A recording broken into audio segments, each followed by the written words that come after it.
But I'm not saying that each program surrenders their own tradition, because they don't. I mean, SC doesn't forget about its past and the championships and the Heismans because they're going to the Big Ten. It's just going to feel very different. And I do think there's a lot of exciting things about this. We focus on the sadness and what we're losing, but that's just not the world I live in. There's a lot of cool new stuff too. I'm not one to sit around and just cry about the past. I think there's sad aspects to it, but in the end, what good does it do? I'm still going to love the sport. Prominent CEOs, leading economists, iconic investors, insights from the experts. The Walker Webcast with Willy Walker. See who's next.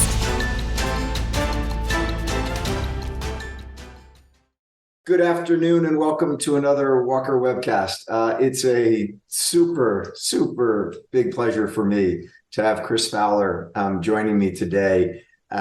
Chris, I think back to a recent podcast that you did with Brendan Hunt, who is the assistant coach in Ted Lasso. And in that interview with him, he talked about a chance meeting you in a Chicago bar many moons ago Cool. before Brendan Hunt became what Brendan Hunt is today. And you treated him really nicely. And I would say you and I had a chance meeting for one of our mutual friend, Jim Courier, actually introduced us. But then a year or two after you and I had met, we had a chance meeting on an airplane flying from Melbourne to Sydney after the Australian Open, and had a really fun time getting to know one another much better. And so I was listening to that about Brendan and said, I had my chance meeting with Chris Fowler one day. Brendan's message was tip well. Yeah, right, exactly. You know, your waiter might become a famous actor and you might need a favor for him to come on your podcast. I said, I wasn't a memorably bad tipper. He was not memorably bad. He didn't say I gave him the greatest tip ever. But yeah, he said I was in there by myself in this Irish bar where he was a waiter back in the 90s. It's a pretty cool story. I love that. So I want to start, Chris, with 10 questions that give background to you and what you do. And in the process, your answers will also inform our listeners a little bit about Chris Fowler, what you do, and all the varying components of your life. So let me start here. If I met you at the University of Colorado in 1983 or 1984 and asked you what you wanted to do professionally in your life, would it have been broadcasting, or would you have potentially said that you wanted to follow in your dad's footsteps to academia, or something in the theatrical world, which your father had obviously turned you on to? Definitely not the latter two, because I had no interest in academia. It was a trade school for me, journalism school, to acquire the skills I needed. And I didn't have the guts to be an actor. My dad was around the theater. He was a professional theater director as well as a professor. So I had opportunities to be like the little kid in the Shakespearean play that runs on stage and my Lord. But I saw so much anxiety and tension around his theater productions because it inevitably came home with him, and he was pretty highly wound. And I thought, my God, I want nothing to do with this. This is so much anxiety. I don't have the nerve to be an actor, be out there on stage. It took a long time to get over sort of anxiety about public speaking, in fact. So I did, because there was too much money to be made, and saying, you can't say no to these opportunities, right? So you better get over it. I knew what I wanted to do when I was 10 years old. Everything I did in college, I was busy. I was doing all kinds of jobs, making all kinds of connections, and doing everything I could in media to get the skills necessary and make some contacts and have fun, because I loved the variety of jobs I was able to do. So that was more important to me than being in the classroom, actually. And I knew from a very early age, from age 10, my grandmother turned me on to sports, what I wanted to do for a living, from listening to Chicago area broadcasts of Cubs games, Blackhawks games, Bulls games. So yeah, I'm living the dream I've had since I'm 10 years old. So you've covered lots of sports. What's your favorite sport? It's a tie, and people don't believe me. The football people cannot believe that I love tennis as much as college football, but I do. I was a kind of a hack tennis player as a kid, never very good at it. Thankfully, my tennis skills did not factor into the ability to get the job I have, but the sports are so different. I love the distinction between them, the ultimate team sport, the ultimate individual sport, 22 guys with controlled chaos on a field, just two people on a court. I think that yeah, I'm blessed to be able to have the chance to call championship events in my two favorite sports, and it is a flat foot tie. I love soccer, I love hockey, I love a lot of other sports, but those two are my favorites. How many of Colorado's 14,000-foot peaks have you climbed? Somebody asked me that. I climbed a bunch of them when I was a little kid, because we came to Colorado for summers for the first time at like 10 or 11. And I remember my brother and I would look out the window at these mountains as we drove into Colorado's high country for the first time and go, oh my, we thought they were the Himalayas. Like, oh, someday, maybe we could climb those. Like a month later, we're climbing them, because that's what you do out there. And I got a taste early, piled them up early. I think I'm sitting at 35 because I made very slow progress in recent years climbing different ones. Now you got to drive all the way to the southwest part of the state. Even though we spend our summers in Breckenridge, I haven't been able to get enough time to go do that. So the dream of hitting all 54, you'll get there. I don't know if it's going to happen, but I'm not caught up in the numbers. I enjoy every climb, even if I climbed a mountain 10 times. I reclimbed a couple this summer that I'd been up. One I'd been up many, many times. That's Conundrum? And it was Quandary Peak, yeah. And I climbed Mount Massive, which is the second highest in the state, which I hadn't climbed since 15. So from 15 to 60 is a hell of a gap. And that's a huge part of my happiness out there, is climbing mountains. But I don't get caught up so much in the scorecard as I used to when I was a kid.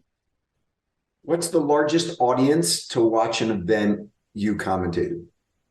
It's easily the college football playoff. Might have been the first one in the playoff era. Ohio State beating Oregon. I mean, I don't know the number off the top of my head, but it's like 24, 25 million, which is a huge number. But you also covered the World Cup. You also did World Cup. Yeah, okay. If you're counting global audience, I hosted ESPN's coverage of the World Cup. Now, 1 billion people watch the World Cup. They weren't watching ESPN's coverage. But no, I mean, you're asking, that's one of the big thrills I've had, because I am a soccer fan. I love global sports. I have a very strong feeling for South Africa. I've been there many times. So to be able to host the World Cup in that country was really powerful for me. But I didn't call the game too. So there's a little bit of a distinction. When you host it, you're setting the table.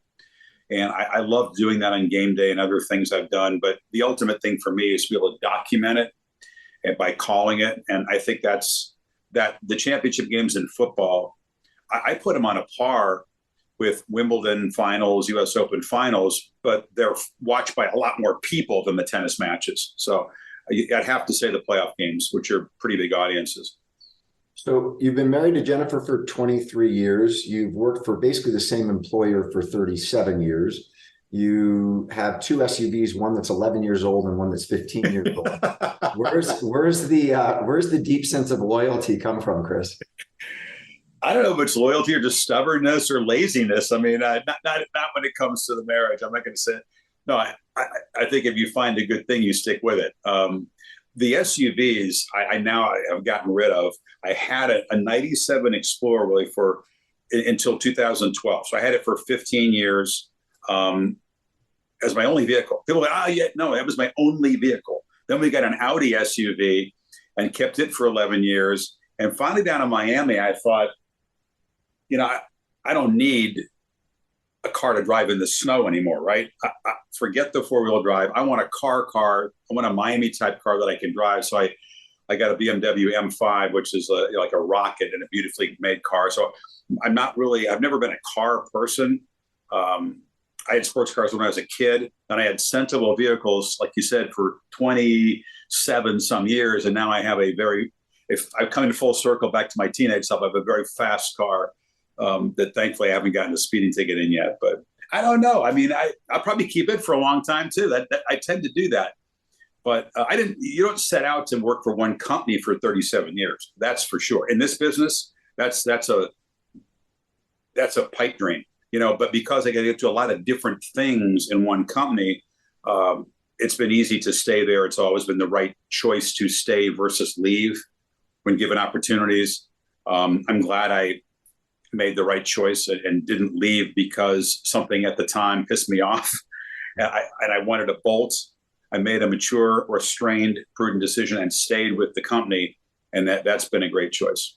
And now that Bob Iger is back running Disney, you and Bob have both been at ABC Cap Cities and ESPN and to Disney for about the same amount of time. I don't know that our careers are quite intertwined. I'm not going to go that way. Hey, listen, I mean, it's been interesting to be in a Disney employee. It's never a dull place, and it's been gratifying in a lot of ways.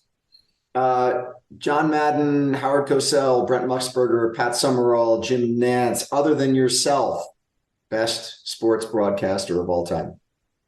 Oh, wow. I'm not going to put myself number one. I did. I think that I did.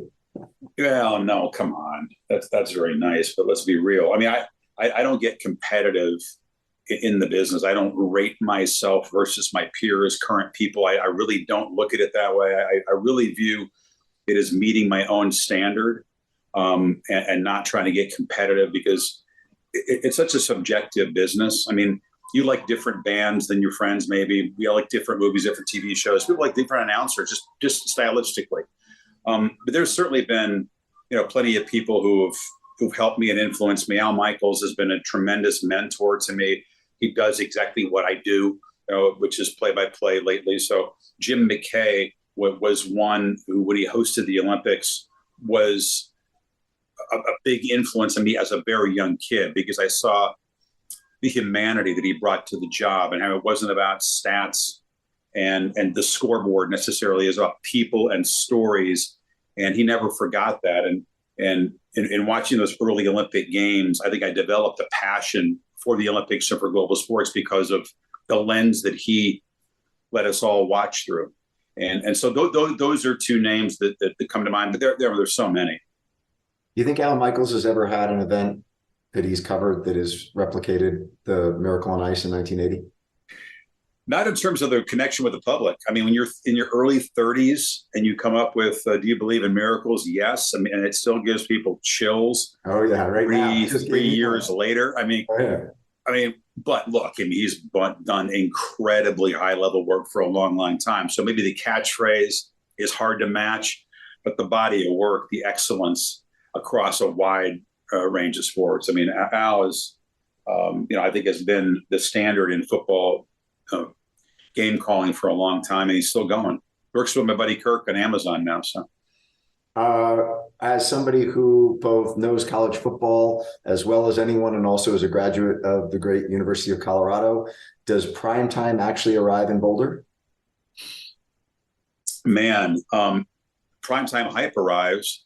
I think you have to match it. That I realize, and you understand the nuance of my question. Does it actually prime time? Yeah, I mean, prime time, yes, because they were dead on the slab. The program was dead. Okay, defibrillators were needed to shock. I went to their one win last year. I went to watch them beat Cal last year for their one win of the season. One win, but zero buzz. I mean, zero energy, zero relevance, and all those things really matter. In modern football, you have to have energy. You have to have juice. You have to have a buy-in from the public, from the media, from your players. They had none of that. So Deion comes in and provides all those things as only he can. I mean, only he can. Yeah. And sort of rewrites the book on how to construct a roster. Now, a lot of us are curious, a little anxious, and I have quite as much faith as he does that they're going to win big now. Neither does Vegas. If you look at the over-under for their wins for this season, it's 3.5. It's a pretty modest total. I think most Buffs fans would consider it a real failure to win 4 games, 5 games, right? They're thinking about bigger goals than that. But realistically, it's never been done this way. So you have to. I think the season comes down to a couple of games at home, Nebraska and Colorado State, 2 rivals. And that will define how things are going early on, because I don't think the opener is going to be very easy to win against TCU. It's fun, though, man. I was there for the spring game. It was crazy. All the alums were back. It snowed. It snowed. They thought no one was going to show up. I said, no. This is Colorado. I promise. They want to be here. They're excited for this spring game. They're going to show up. And they filled the stadium in a blizzard, basically. Yeah. And the game went off. And it was a great showcase, and it was an awesome 2-3 days for me really to be back in Boulder and see those ex-players hang around. And get some love from Dion and get a chance to talk to the players. And then that little that I know, most of the guys we're going to talk about in that spring ain't going to be out the door. We kind of had a sense, but I mean, the extent of the roster turnover is mind-boggling. Yeah. So we'll see, but it's fun. It's fun. And for now, you got to ride the wave, and players are buying in, and that's the most important thing. You start the season covering the Utah versus Florida game. How many hours, Chris, will you spend on research on the two teams, rosters, player profiles, what have you, and getting prepared for a nationally broadcast game between Utah and Florida? Well, it's really tricky. I'll show you a visual. Hey, this is a show and tell. This is my chart. This is the Utah-Florida chart, and I got it a couple days ago, and I'm looking at it, highlighting it, filling in the stats. These are the analytics reports. These are the stats. I'm headed down to Gainesville to see the Gators this coming week. I'll also go to Tallahassee to see Florida State because we have Florida State LSU 3 days after that Utah-Florida game. So this preparation is unlike anything else. I have 3 games that fall within the U.S. Open, which is really daunting, unprecedented for me. So I'm doing the best I can. I have a lot of years of experience in time management and figuring out how not to waste my time and what I really need to spend it on. So I mean, I can't spend the usual, 40 or 50 hours a week, which I would typically do for a primetime game alone, just on that game, because it's divided up. And when tennis and U.S. Open it starts on Monday, collides with football, I mean, it's nuts. Dude, I will go in there and call a match in Arthur Ashe Stadium in the afternoon, run back to the bus, get that chart out, make a phone call, look at some tape, get ready for a night match back in Arthur Ashe Stadium, and then go home and maybe sneak some football prep before I go to bed. And that happens pretty much every day I'm at the tennis, because you cannot just ignore football. I have to combine the two. And to do 3 games within the Open, they just kept asking. I just kept saying yes. I don't know. I mean, they're all really fun, good games, but it's like 2 days of tennis, 2 days of football, 1 day of tennis, 2 days of football, 5 days of tennis, 1 day of football, 1 day of tennis. That's at warp speed, but that is the 14 days of the U.S. Open for me. So you'll do the men's semis. Travel. You'll do the men's semis on Friday, then fly off to do Saturday night football, and then come back. Yeah, that's Texas, Alabama, which is a monster game, which is why they asked me and why I said yes. So, so I didn't want to miss that. I do not want to miss the men's semis or the men's final, because each one of these matches, when you've got guys like Djokovic and Alcaraz battling, feels like it's a piece of tennis history. So it'll be a blast I'm a blast, man. I get to do all that stuff within 2 weeks. I'm not complaining. Like, don't get me wrong. It's a challenge. And I'll do my best to meet my standard, but it's also really, really fun. And when you say you're going down to Florida this week, Chris, what are you, if you will, what are you looking for? In other words, are you spending time with coaches? Are you spending time with players? Are you trying to kind of put the face to the data that you've studied up on some new recruit? What are you actually looking for when you're doing that? Yeah, you're all over it. It's all those things. I mean, you do meet with coaches and players. I mean, that's essential. If I'm going to go down there, it's not just to watch a practice. We do watch a practice so you can get a sense of, here's what this guy looks like. It's not just a little guy you've seen running on tape or on the page, because we don't really I don't cover Florida much. They're an SEC team. We didn't do it them. So to get eyes on them is important. Florida State we'll have a few times this year as part of the ACC package. So I'll get something out of being with that team for a full day, other than just get ready for their opener. So you do all that stuff, and you talk to the equipment manager, you talk to the strength coach, you talk to the sports information people, you're trying to get a sense of what this team is about. Chemistry wise, Florida had some serious chemistry. They were a disaster. They cratered at the end of last year, right? So I need to sort of get a sense of whether or not Billy Napier, their coach, has been able to build that right away in year 2. And there's no substitute for being there in person. You mentioned Florida State. your old partner, Lee Corso, is a Florida State graduate. And interestingly, as I was doing some research on you, Chris, and you already know where this is going. I don't know, but I have a feeling I do. I did not know that Burt Reynolds was his roommate at Florida State. And I was listening to you replaying the day that Burt Reynolds I'll condense this down so you don't have to tell the whole story over again. But Burt Reynolds thought you said something about him at some time that you still to this day can't figure out what it was. But he came up and he said, you on a field, like, you want to go. And you're like, excuse me, what are you talking about? What's up with Burt Reynolds walking up to you and being like, let's go. Oh, man. Like, the late great. I was a huge fan, man. Who doesn't love Smokey and the Bandit? I mean, who doesn't? The Longest Yard for me, some of my favorite movies, you know? And The Longest Yard, I mean, just such a classic. Crew. Yeah. So, I mean, yeah, he punches me in the arm backstage at the ESPY Awards in Radio City. Out of the darkness, I feel this punch in the arm. I look over, hey, Burt, and I have none of it. He's got blood in his eyes, really pissed off at me, but he won't tell me why. I can't figure out exactly what he thought. I said something about Lonnie Anderson when they were going through marital troubles. I mean, why would I do that on game day? In what world am I talking about a celebrity divorce? Like I asked Mr. Corso, would you please ask him, just let's try to get to the bottom of this, because it's a mistaken identity. It's not me. He's saying about somebody else. There's a lot of dudes on TV, generic looking white guy with dark hair. It's not me. Okay. So yeah, the second time I see him, he gets up in my face and, you don't want to fight a 70-year-old man. And he was right about that. I mean, Are you kidding me? As I've said, like, lose, right? Like, if you punch Burt Reynolds, if you defend yourself and it comes to that and you hit him, you've hit a 70-year-old legend on a field where he played, where you're going to get, like, wrestled to the ground by Leon County Sheriff and spend game day night in jail, okay? If you lose, now you've been beat up by a 70-year-old man in front of 75,000 people. So it was no way to win that one. So he kind of, I never did, though, ever figure out what it was he had against me. And I never will now. So a mystery. On your podcast, Who You Got, which is, to anyone who's listening to this, I would strongly recommend Chris's podcast because it's fantastic and he has these amazing guests on.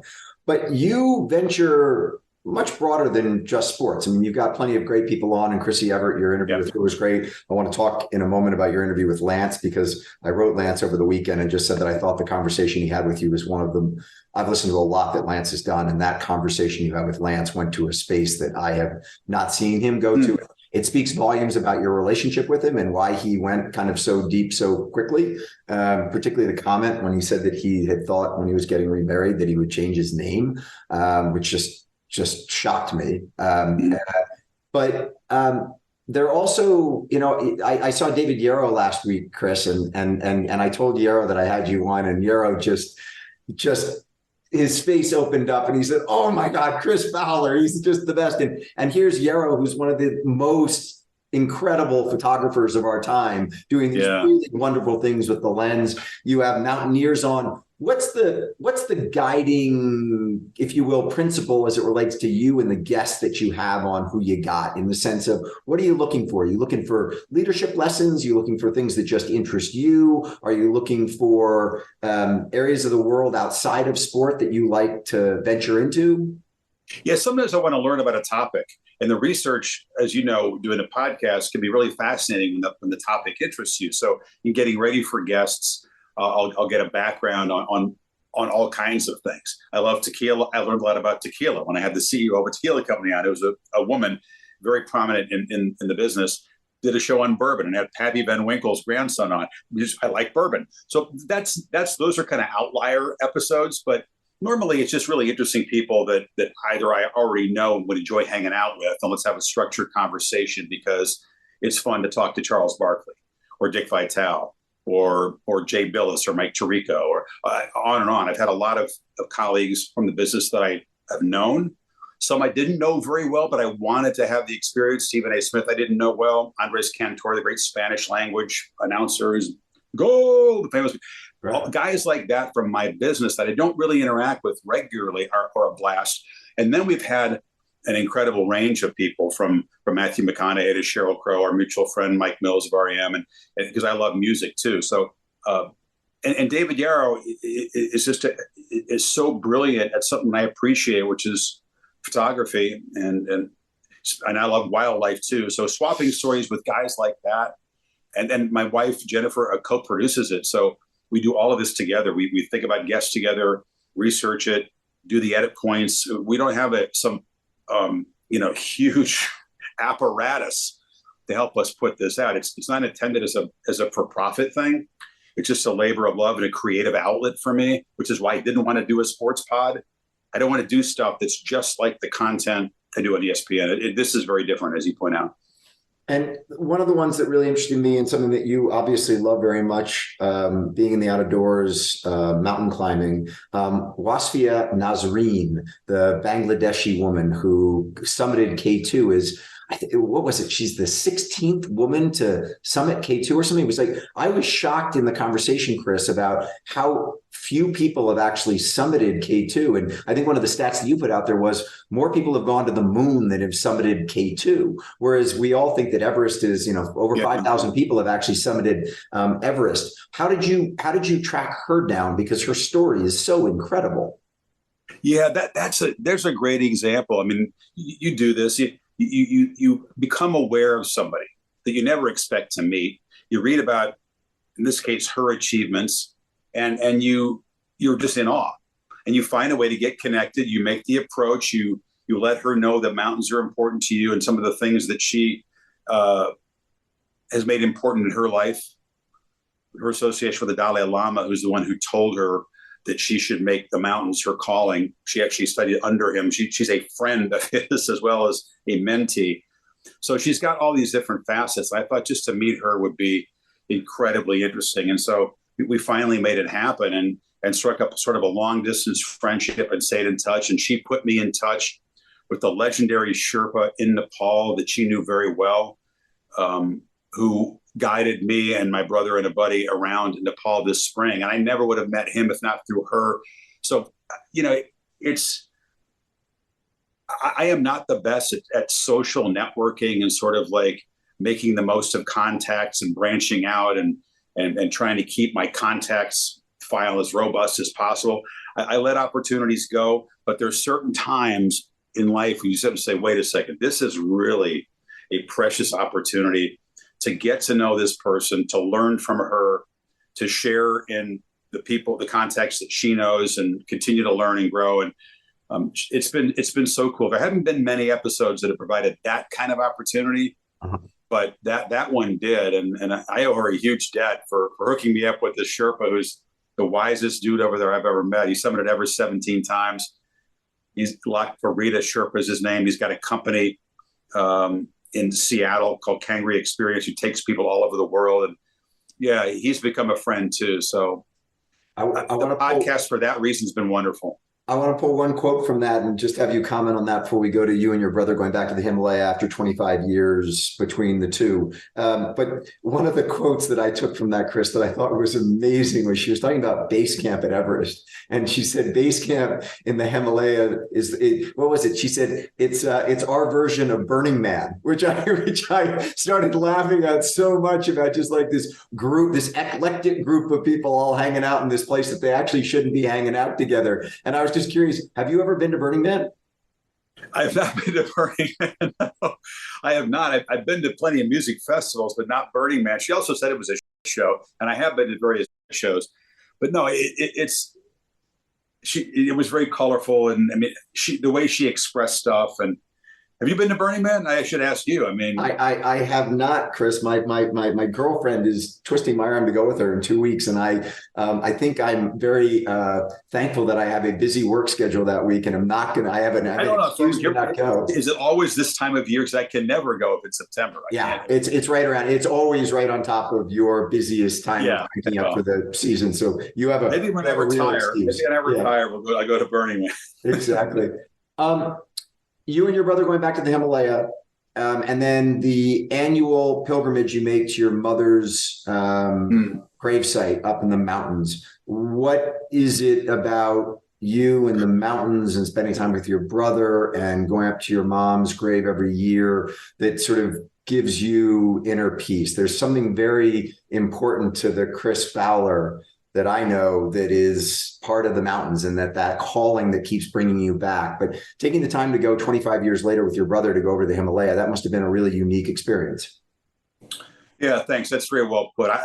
To answer your question, I'm not really sure where the pull initially began. I spent childhood in Breckenridge in the summer, like I said, climbing at a very young age. But even before then, we had pictures on our wall. My brother and I shared a basement when we were kids, a bedroom down there, and we had pictures of Everest and the Matterhorn and Paiju Peak, which is an obscure peak in Pakistan, unclimbed at that point, and just for some reason stared at those posters and gained inspiration and imagined what would it be like to even see them with our own eyes, much less climb them. So the fascination was really an early one. And like anybody who finds a place where a feeling of inspiration, of peace comes over them, I found that really young in the mountains. For other people, it might be another expression of nature. I love really all kinds of nature. I just find mountains to be the most profound expression of nature. But I feel alive and at peace by the ocean, in a forest, floating down a river. I mean, all for me, that's church. That's where I find inspiration. That's where I see divinity, is in the beauty of nature. And so the mountains are the ultimate expression for me. Nepal being the ultimate mountains. It was a life-changing experience to go in '98 with my brother when I was in my 30s, before I was even engaged to Jennifer, and just be blown away by laying eyes on Ahmad Dablam and Everest and Lhotse and Nuptse and these mountains that are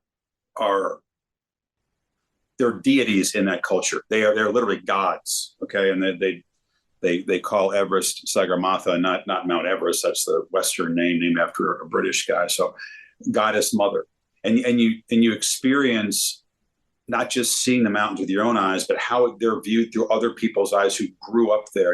And the Nepalese culture is beautiful, and so many things that are important to them, like, struck a chord with me. The simplicity of their existence, the unattachment to material objects, and the unimportance ultimately of wealth, et cetera, and sort of what they gain inspiration from. So it took me 25 damn years to get back, which I never thought it would. And then we went back this year for various reasons, and we can get into that if you want. But I mountains, large and small, are inspiring to me. Yeah. So as I think about the metaphor of mountains to sort of the human gods that we have on Earth, you cover a lot of them. And I was coming back from having done an interview with Alex Rodriguez down in Miami, probably about, 2 months ago, Chris. And I posted out on Instagram that had been really great with Alex. And a friend of mine texted me on the side, and he said, "Isn't that the guy who doped? Isn't that the guy who broke all the rules? Like, why are you proud of interviewing him?" And I kind of took a deep breath at first, and then I went and pulled out the Teddy Roosevelt quote, and I'm going to read half of it. I'm not going to go through the entire thing, but it's not the critic who counts, not the man who points out how the strong man stumbles, or where the doer of deeds could have done them better. The credit belongs to the man who is actually in the arena, whose face is marred by dust and sweat and blood, who strives valiantly, who errs, who comes short again and again, because there is no effort without error and shortcoming.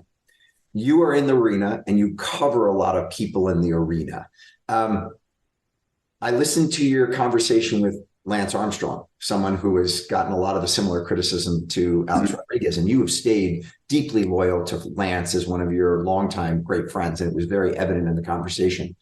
How do you look, if you will, at those people and how they carry themselves under the microscope, and how do you differentiate really between those who seem to have been successful at doing it, those who don't, but to some degree to all of us who are just lay people, you have a really bird's eye view of these people, what they have to go through. Like I listened to your conversation, I listened to your discussion about Djokovic and Alcaraz and about the fact that Djokovic has gone 15 majors without losing a tiebreaker until he lost to Alcaraz in the second set at Wimbledon. And I'm sitting there thinking about just, a mind that is so dialed in that you almost sit there and say, if he can be so great at that, you can give him a little bit of flexibility on the other part of his life. Or Lance saying to you, Chris, and I'm sorry, this is such a long question, but I think it's an important one. Lance sitting there, when you said, as you look back, Lance, what would you tell others to do? And he was like, slow down, realize what's going on, because when he was in the tunnel, it was all just flying by him so fast that he couldn't kind of be present on what was actually happening. You know these people, you engage with them. What's your view on all this as far as being in the arena or being outside of the arena? Well, I think that scar tissue is a great teacher, right? And all growth is experience. And if you've had a lot of painful, humiliating experiences, which Lance has, you should have learned something. You should have grown.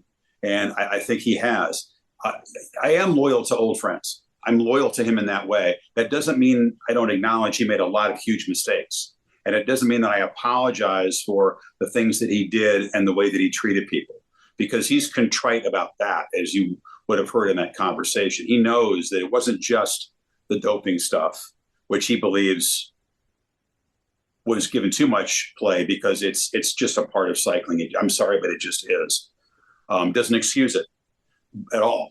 But the way that the fallout from that caused him to mistreat people that he cared about. I think he's contrite. I think he realizes that he was an to a lot of people. So I think admitting that, he's not the easiest person to admit a mistake, for sure. He's complicated that way. But, I think he's got a lot to offer. We're still friends. I think that you can be really loyal and supportive and care about the memories that you've built with somebody and the things that he's achieved without forgiving everything, and without excusing mistakes that person makes. So it was a really interesting thing, because when you do a conversation, which you have with people you're very close to, people you know very well, sometimes it's difficult. I mean, I knew we were going to get into the deep stuff, Lance's background, the mistakes he made, but he dove in before I even got there. So he gave me permission to go right into it in a way that he doesn't really do very often. He doesn't do a lot of podcasts and interviews like this at all. And I was appreciative of his honesty, and he didn't make me take the awkward step of having to take off the gloves and go at him as a friend. He'd sort of open it up right away. And so that's why we had that kind of conversation. And it was not one that we could have had 10 or 15 years ago. It took him evolving to a certain degree with all he's been through to get to a point where we can have that kind of honest exchange. I thought one of the lines that it stopped me in my tracks when I heard it, Chris, was when he said, not to diminish the misdeeds I have lived. And I thought that when he put it in that term of that I've lived, many people would say, it's not to dismiss the stuff I've done or the mistakes I made or whatever else, but to put it in that term of the misdeeds I have lived, I thought said he really does own that in a very different way than how I've heard a lot of other people talk about past misdeeds. Yeah, I think so. I think it's taken him a long time to get there. I think a lot of therapy and a lot of soul searching and a lot of people that care about him and can speak bluntly to him, nudging him there. I think by instinct, he's not a very contrite person. I think he doesn't admit mistakes very easily. But I think he's grown and evolved a lot, and I'm proud of that part of it. And I think he will continue to grow, and he's a very, very interesting person to know and be around. So he's polarizing, I get it. And for some people who will just never forgive or turn the page, I understand. I don't live in a black and white binary world. That's just not how I think about things. I think there's many shades to things that happen in sports that are subtle and worth discussing, but are not best judged really quickly from a black and white standpoint. I remember in that interview, you talk about having met Lance for the first time when he was actually still a triathlete, and you were in your first anchoring job of, what was it, Collegiate Sports America or something? And he wanted to be the next Mark Allen, the Ironman king at the time, and didn't even hone in on cycling yet. And I was doing Scholastic Sports America, and I met him, and he was 16 years old, just trying to make enough bucks at these small triathlons to keep the gas at his Alfa Romeo. And then as he signed a pro contract and made a bunch of money and moved to Austin, and I was there for all those stages, and then getting cancer, and being in Indy in the hospital when it didn't look like he was going to make it at all.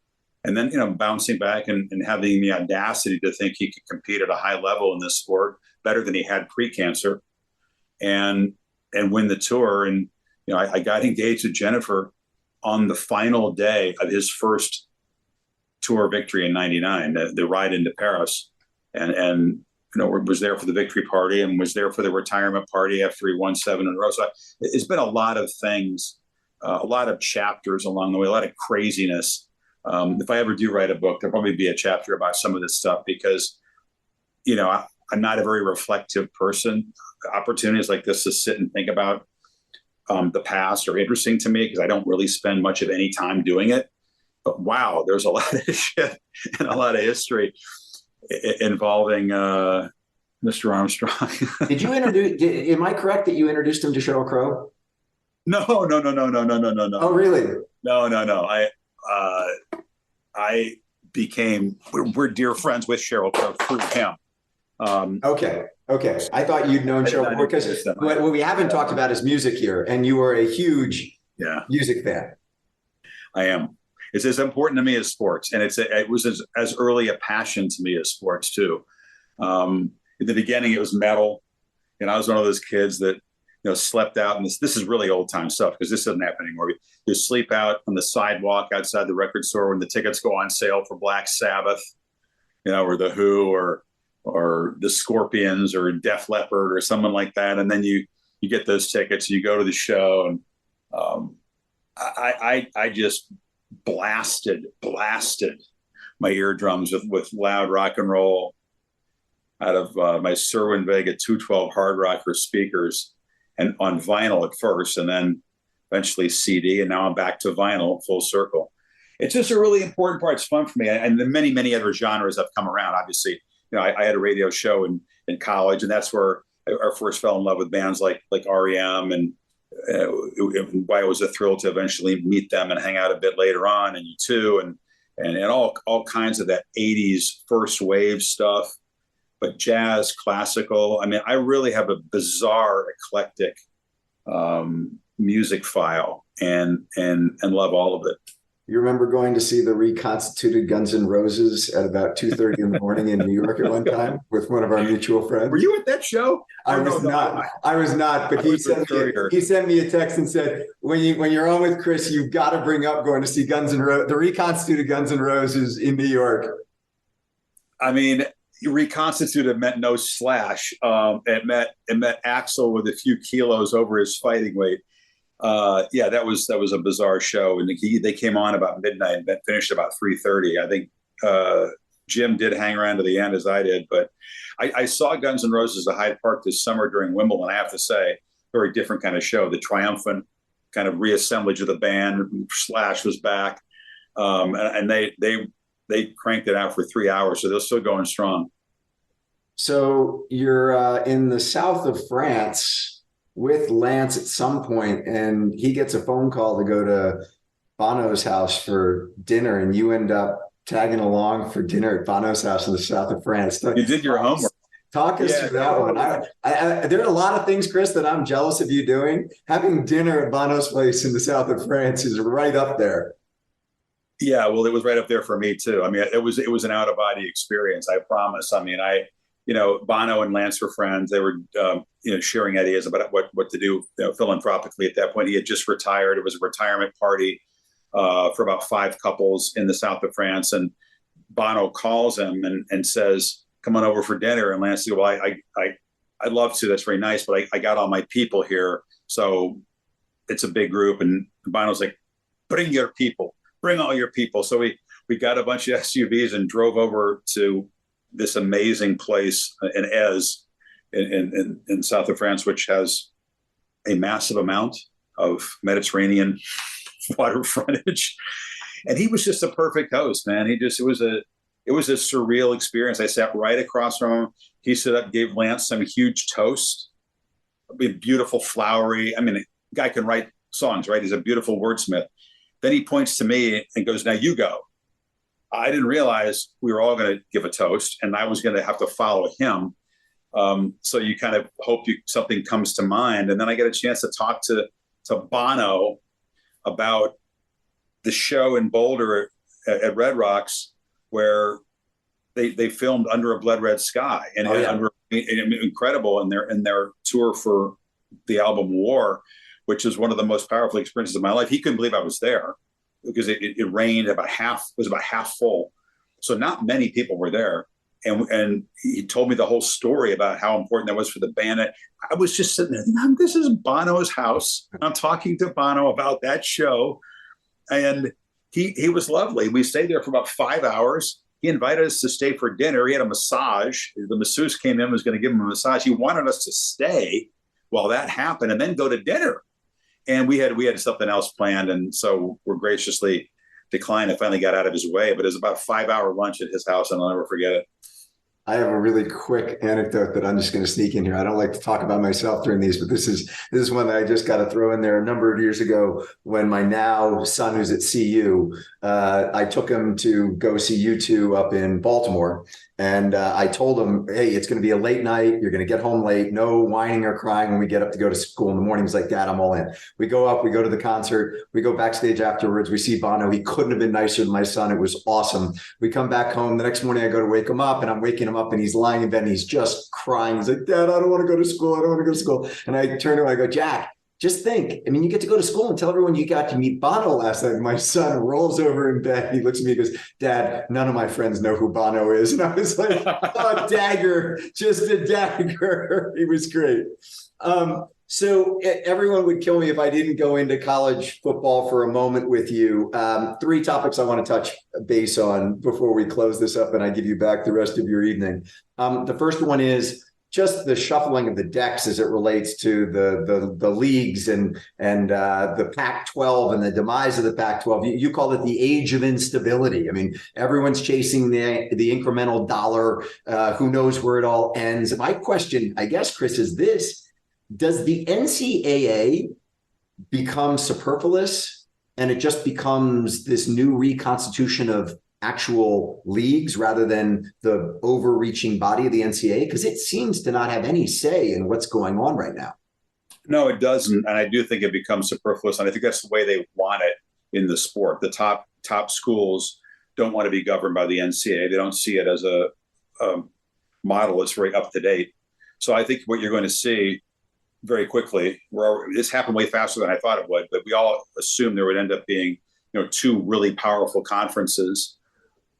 The Big Ten aligned mostly with Fox, but other networks. The SEC aligned with ABC and ESPN, and they're going to pick off the attracted members of other conferences. The only way these days you have a stable conference is if you have teams that no one else covets, because then you can just sit there and make a few bucks and have few eyeballs on you. But the other 2 conferences will continue to grab up teams. Others will want to continue to go there. The Big 12 will survive in some fashion. The ACC doesn't know what's going to happen next. But I think it's just an era when tradition, stability, nostalgia don't matter much. And college football has sold those things for a long time. A lot of people love the sport because they represent those things in a different way than the NFL. In becoming more and more like pro football, which is what college has done on several fronts. The NFL is the most popular sport in America. So in some ways you say, well, that makes sense, but you also lose the ability to differentiate, to sell something different, to be distinct from the NFL. And for all the people that love college because it was different and distinct, get really, really disillusioned. And some may drift away. But the bottom line is that now everything is laid bare. Let's not pretend this is about anything other than huge piles of cash, right? And for a while, they tried to pretend, for decades, they tried to pretend that wasn't the truth. And it has been for a long time. And so the very thing that these administrators have accused players of doing, which is, being selfish, being greedy, going for money grabs, self-interest over the collective, that's exactly what is happening in the sport throughout the landscape. I mean, everybody's in it for themselves. They're grabbing as many dollars as they can.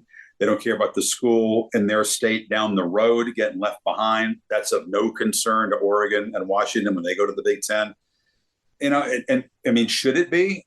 It really is, as you know, more about business than I do. It's just self-interest. It's what's best for me, and that's the way it is for players, for coaches, for schools, for conferences.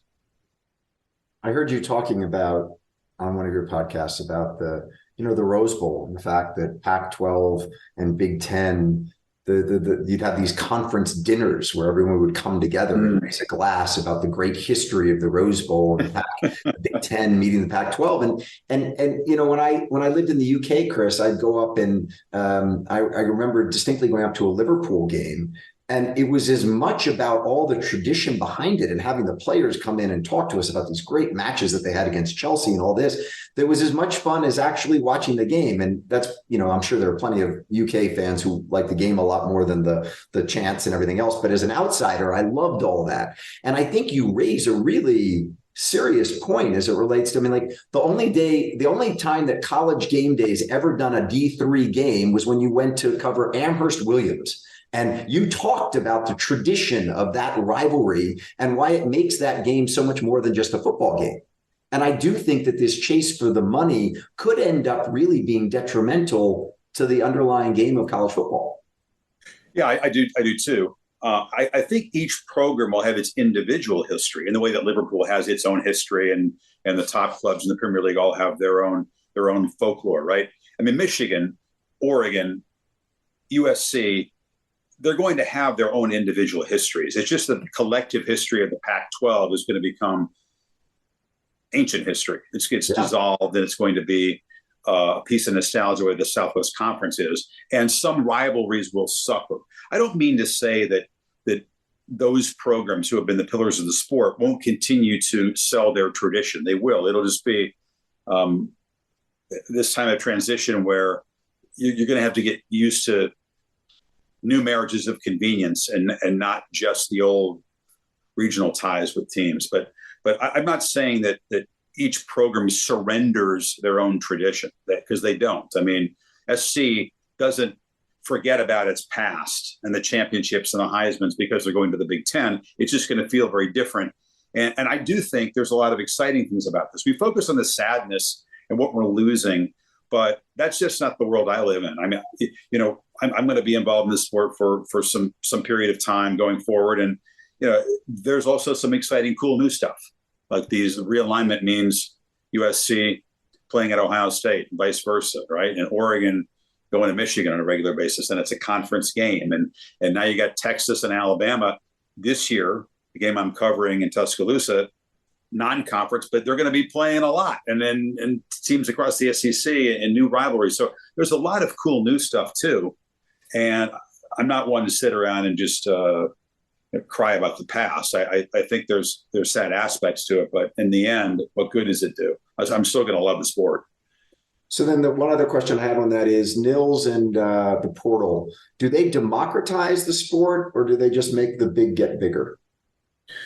To be determined. I do think that the portal gives you a chance to assemble a roster at a place like Colorado, which we talked about, which was the thinnest roster in Power 5 a year ago and has 70 new faces. Impossible to even think about rebuilding without the portal. In the past, it would take years, the way like Bill Snyder rebuilt the debacle at Kansas State into something big, but it took a bunch of recruiting classes to do it. Now you can do it like that. But I do think that every modification we've had, in the end, the elite power programs find a way to make it work for them. right? And I think that NIL is an example. I mean, yeah, you can have a bunch of money and you can compete with the top schools, but it's hard to outspend. These are bidding wars, right? I mean, people understand that's what's going on, right? I mean, here comes a guy out of high school who's a great quarterback, and one school can give him 150, they can't go higher, and it's like a poker game; they'll fold. Someone else is offering 2, then the offer is 250. That's what it is. That's exactly the conversations that are being had with parents and agents and schools, or the representatives of schools, the NIL collectives that operate technically outside the framework, but they're very much a part of it. And that's not going to stop. It's, in the past, it was called cheating. Now it's NIL, and the players are benefiting, and I think it's impossible to turn the clock back, although, as you know, with all reforms, there are unintended consequences. And this is unregulated Wild West stuff. You combine the portal with NIL and the fact that players are being recruited who are not even in the portal, okay? So they have not declared their intention to leave their school. They're just hanging out on campus waiting for the upcoming season, and they're being bombarded with approaches saying, hey, for 250, come over here, get in the portal and come here. So that kind of coercion and raiding of rosters is unsavory. It's a problem. I don't know what they can do to regulate it short of the federal government, which many people just are horrified by the idea of that happening, but I don't know how else you can regulate it.